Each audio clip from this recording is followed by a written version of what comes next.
परमात्मा जिनका अनुभव नहीं बना है, उनकी प्रार्थना क्या हो, उनका भजन क्या हो। आनंद मैत्रेय। परमात्मा अनुभव नहीं तो प्रार्थना संभव नहीं।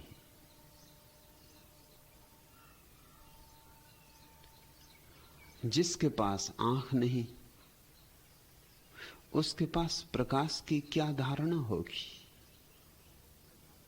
वह प्रकाश के गीत भी गाना चाहे तो कैसे गाएगा, और जो गाएगा भी तो झूठ होंगे, और जो गाएगा भी तो प्रकाश के नहीं होंगे।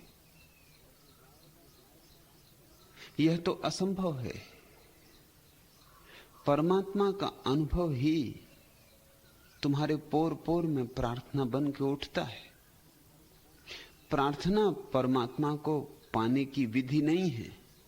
प्रार्थना परमात्मा को पा लिए गए व्यक्ति की अभिव्यक्ति है। परमात्मा सुवास है।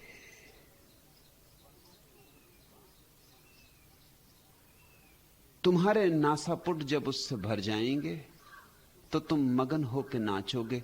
वह मगनता प्रार्थना है। परमात्मा ऐसे है जैसे आषाढ़ में मेघ घिर गए और मोर नाचे।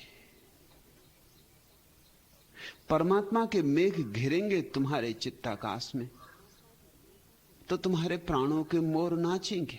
वह नृत्य प्रार्थना है, वही नृत्य भजन है। इसलिए यह तो संभव नहीं है, किसी तरह संभव नहीं है कि तुम परमात्मा के अनुभव के बिना प्रार्थना कर सको, भजन कर सको। तुम्हें बहुत हैरानी भी होगी, तुम्हें बहुत चिंता भी होगी कि फिर परमात्मा का अनुभव कैसे होगा। जब तक परमात्मा का अनुभव नहीं है तब तक ध्यान संभव है, प्रार्थना नहीं।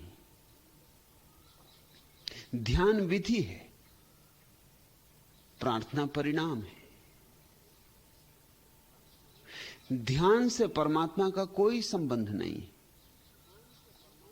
इसलिए जिन धर्मों ने ध्यान को केंद्र माना, उन्होंने परमात्मा की बात ही नहीं उठाई।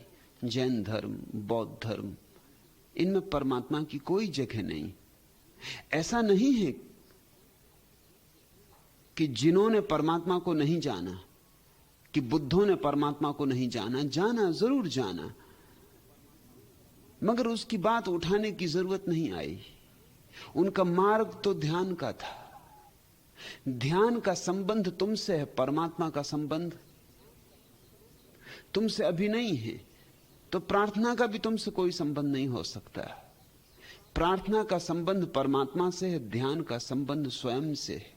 ध्यान का अर्थ है अपने को निखारो, ध्यान का अर्थ है अपने को निर्विचार करो, ध्यान का अर्थ है अपने को शून्य में ले चलो, ध्यान का अर्थ है अपने को मिटाओ, गलाओ, बह जाने दो। ध्यान का अर्थ है तुम न रह जाओ, और जब तुम न रह जाओगे तो परमात्मा की प्रतीति होगी। उस शून्य में ही पूर्ण का अवतरण होता है। और आया परमात्मा की प्रार्थना भी आएगी, जरूर आएगी। प्रार्थना उसकी छाया की तरह आती है। प्रार्थना उसके पैरों की पग ध्वनि है। और अगर तुमने अभी प्रार्थना की तो प्रार्थना झूठी होगी, और झूठ से कोई सत्य तक कैसे पहुंचेगा। झूठ से तो और बड़े झूठ ही निष्पन्न होते। अभी तुमने प्रार्थना की तो विश्वास होगा, श्रद्धा नहीं, मान्यता होगी, प्रतीति नहीं। मान्यता से तुम कैसे जानने तक पहुंचोगे। मान्यता की सीढ़ियां जानने के मंदिर तक जाती ही नहीं। मानने की सीढ़ियां तो और अंधविश्वासों में ले जाएंगी। अगर आज तुमने एक बात मानी तो कल तुम्हें और भी बड़ी बात माननी पड़ेगी, परसों और बड़ी बात माननी पड़ेगी। एक झूठ को संभालने के लिए 10 झूठ बोलने पड़ते, और एक झूठ को पकड़ रखने के लिए 10 झूठों की बैसाखियां इकट्ठी करनी पड़ती, टेके इकट्ठी करनी पड़ती। परमात्मा अनुभव नहीं तो प्रार्थना तो झूठ होगी। मुंह से दोहरा सकोगे, लेकिन मुंह से दोहराई गई प्रार्थना का क्या मूल्य है? प्राणों से कैसे उठेगी? अंतरात्मा में कैसे जगेगी? तुम्हारा रोआ रोआ कैसे पुलकित होगा? ये तो ऐसे ही होगा जैसे कि कोई बिना शराब पिए और डगमगा के चले। चल सकता है डगमगा के, अभिनेता चलते हैं। हाथ में खाली बोतल ले लेते या पानी भरी बोतल, लेबल भर शराब का होता है, लड़खड़ाने लगते, मुंह से लार टपकाने लगते, गिर गिर पड़ते हैं। मगर तुम जानते हो कि सब झूठ। न बोतल में सच्ची शराब है, न शराबी शराब के नशे में। गिरता है तो भी संभल के गिरता है कि कहीं चोट ना खाए। फिर एक शराबी का गिरना है, वो बात और। लाओसू ने कहा है, एक बार मैं एक गाड़ी में यात्रा करता था, 4 जन थे, 3 तो ठीक ठाक थे, एक पिए बैठा था, डट के पी थी, गाड़ी उलट गई। 3 ने तो बड़ी चोट खाई, मगर उस एक को पता ही नहीं चला। तीनों की तो हड्डी पसली चकनाचूर हो गई। और जब वो चौथा होश में आया तो उसने कहा कि मामला क्या है? लाओसू ने कहा उसे चोट भी नहीं लगी, कारण? तो लाओसू ने एक बहुत अद्भुत सिद्धांत उस अनुभव से निकाला। वो सिद्धांत समझने जैसा है। शराबी को चोट नहीं लगी क्योंकि चोट गिरने से नहीं लगती। लाओसू ने कहा अगर गिरने से लगती होती तो उसको भी लगती। चोट तो बचने के प्रयास से लगती। जब तुम गिरने लगते हो तो तुम बचने का महत प्रयास करते हो कि गिर ना जाओ, अकड़ जाते हो, तनावग्रस्त हो जाते हो, तुम्हारा शरीर विश्राम की दशा भूल जाता है, कड़ा हो जाता है। बचने के लिए तुम लोहे जैसे हो जाते हो, और जब लोहे जैसी चीज जमीन पर गिरेगी तो टूटेगी। और शराबी तो ऐसे गिर जाता है जैसे भुस भरा हुआ थैला गिर गया हो। इसलिए तो छोटे बच्चे रोज गिरते हैं और हड्डी चकनाचूर नहीं होती। तुम जरा गिर के देखो।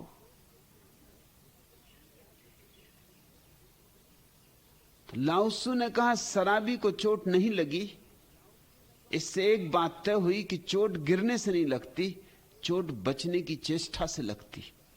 ये बहुत महत्वपूर्ण बात उसने खोज निकाली। जिनके पास देखने की दृष्टि है वो हर अनुभव में से कुछ निचोड़ निकाल लेते। तुम शराबी की तरह बन के चल सकते हो, और ऐसे ही लोग तुम्हें मंदिरों, मस्जिदों, गिरजों, गुरुद्वारों में मिलेंगे जो बिना पिए डोल रहे हैं, जिनका डोलना झूठ है क्योंकि भीतर मस्ती नहीं है। जो डोल रहे हैं दिखावा है, प्रदर्शन है, तमाशा है। भीतर भीतर कोई नहीं डोल रहा है।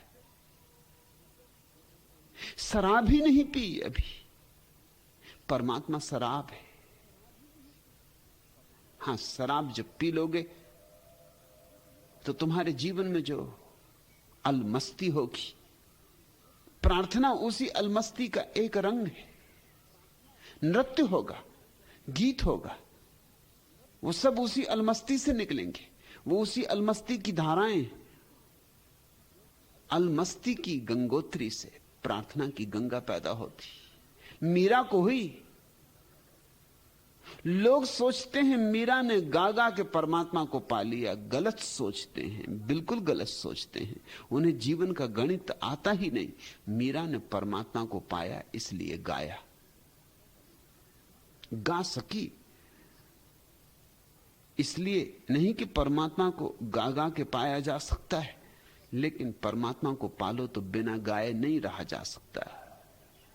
अगर गाने से परमात्मा मिलता हो तो लता मंगेशकर को मीरा से पहले मिल जाए। लता मंगेशकर को पीएचडी की उपाधि मिल सकती, परमात्मा नहीं। ये गीत कंठ तक है।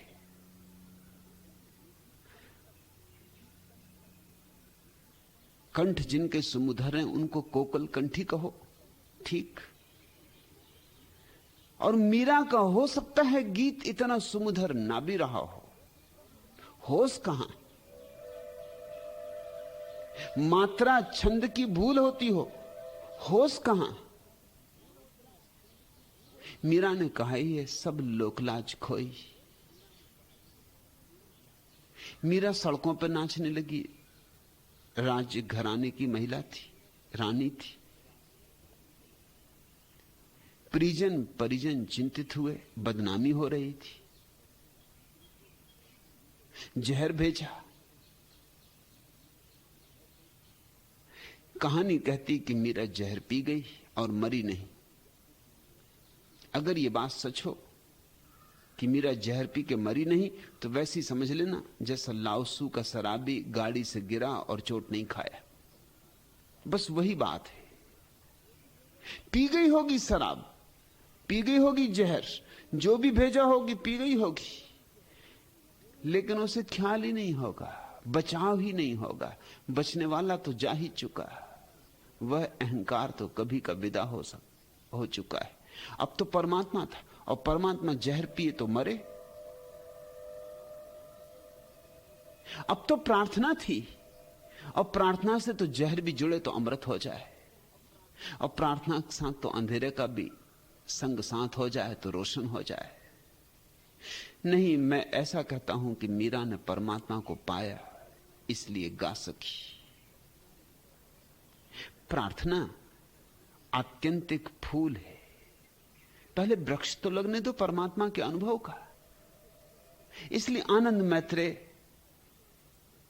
तुम पूछते हो परमात्मा जिनका अनुभव नहीं बना उनकी प्रार्थना क्या हो, उनका भजन क्या हो। उनकी न तो प्रार्थना हो सकती है, न भजन हो सकता है, न होना चाहिए। और चूंकि वही हो रहा है, इसलिए पृथ्वी परमात्मा से रिक्त की रिक्त पड़ी, खाली की खाली पड़ी।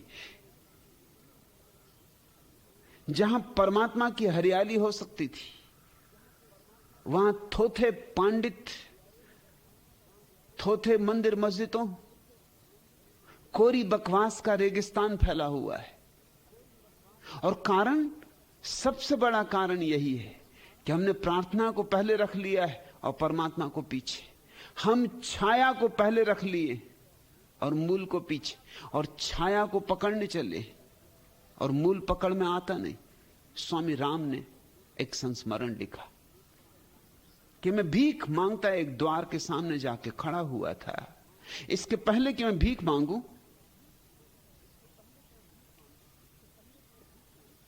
सुबह थी, सर्द धूप में घर का बच्चा खेल रहा था और अपनी छाया को पकड़ने की कोशिश कर रहा था। झपट्टा मारता था अपनी छाया पर, और छाया पकड़ में नहीं आती थी तो रोता था, चिल्लाता था, फिर झपट्टा मारता था। उसकी मां उसे बहुत समझा रही थी कि बेटा छाया पकड़ में नहीं आती, मगर वो मानता नहीं था। छाया सामने दिखाई पड़ रही, पकड़ में क्यों नहीं आएगी? ये रही हाथ भर की दूरी पर, तो फिर सरकता, फिर पकड़ने की कोशिश करता, लेकिन तुम जितने सरकोगे छाया भी सरक जाती। राम हंसने लगे। राम ने उस स्त्री को कहा, ये तेरे बस की बात नहीं, ये हमारा धंधा है, ये तू ना समझा सकेगी। क्या मैं अंदर आ सकता हूं? क्या मैं समझा सकता हूं इस बच्चे को? यही हमारा धंधा, बच्चों को समझाना ही हमारा धंधा है, और यही हमारा काम है, और यही हमारा प्रश्न है। मां तो थक गई थी, उसने कहा जरूर आइए, भीतर आइए, स्वागत है, इसको समझाइए, रो रहा है, परेशान हो रहा है। सुबह से मुझे भी परेशान किए, काम भी नहीं करने देता, छाया पकड़ना चाहता, छाया कहीं पकड़ी जाती। राम ने कहा पकड़ी जाती, पकड़ने का ढंग होता। बच्चे का हाथ लिया और खुद बच्चे के सिर पर रख दिया। इधर बच्चे का हाथ सिर पे गया, उधर छाया भी हाथ की पकड़ में आ गई। बच्चा खिलखिला के हंसने लगा। उसने कहा कि मुझे पता था जरूर कोई तरकीब होगी। अपने को पकड़ने से छाया पकड़ में आ गई, मूल को पकड़ा तो छाया पकड़ में आ गई। राम ने ठीक कहा, यही मेरा धंधा है, यही मैं तुमसे कहता हूं, यही मेरा धंधा है। तुम ध्यान करो, ध्यान से स्वयं पकड़ में आ जाओगे। और जिसने स्वयं को पकड़ लिया उसके लिए कुछ शेष नहीं रह जाता। फिर परमात्मा सहज ही अनुभव बनता है। परमात्मा है क्या? तुम्हारी निरअहंकार भाव की दशा का नाम। परमात्मा कोई व्यक्ति नहीं, परमात्मा कोई आकाश में स्वर्ण सिंहासन पर विराजमान जगत का शासक नहीं। परमात्मा है तुम्हारी वह परम अनुभूति जब अहंकार की जरा सी भी मात्रा शेष नहीं रह जाती, होम्योपैथिक मात्रा भी शेष नहीं रह जाती, जब अहंकार की लकीर भी शेष नहीं रह जाती, जब अहंकार कहीं भी मौजूद नहीं रह जाता। तुमने देखा शुद्ध कांच हो तो उसकी छाया नहीं बनती।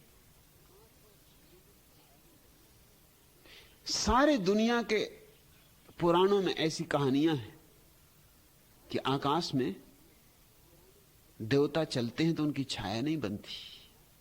वो कहानियां बड़ी प्रीतिकर है, अर्थपूर्ण है। नहीं कि कहीं कोई स्वर्ग है और कहीं कोई देवता चलते हैं, बल्कि पुराण तो कहानियों के माध्यम से सत्यों को कहते हैं। देवता वह जो इतना शुद्ध हो गया है, जिसका अहंकार इतना गल गया है कि जिसके भीतर जरा भी खोट नहीं रह गई मैं की, वही देवता, वही भगवत्ता को उपलब्ध। उसकी छाया नहीं बनती, शुद्धि की छाया नहीं बनती, किरणें आर पार हो जाती, बीच में कोई रुकावट ही नहीं पड़ती। जिस दिन तुम्हारे आर पार परमात्मा ऐसे बहने लगता है जैसे वृक्षों में से हवा बहती और पहाड़ों में से गंगा बहती, जिस दिन तुम्हारे भीतर कोई अवरोध नहीं रहता, कोई चट्टान नहीं रहती, तुम परमात्मा को आर पार जाने देते हो, आने देते हो, जिस दिन जीवन ऊर्जा तुम्हारे भीतर लहरें लेती है और तुम्हारी तरफ से कोई रुकावट, कोई व्यवधान नहीं होता, उस परम अनुभूति का नाम परमात्मा है। कहो निर्वाण, कहो मोक्ष, कैवल्य, जो तुम्हारी मर्जी हो कहो। परमात्मा शब्द में मत उलझ जाना। परमात्मा शब्द से ऐसी भ्रांति होती कि कोई व्यक्ति, लेकिन तुम जरा शब्द पे गौर करो। परमात्मा का अर्थ व्यक्ति नहीं है, परम आत्मा। तुम्हारी आत्मा की परम शुद्ध अवस्था।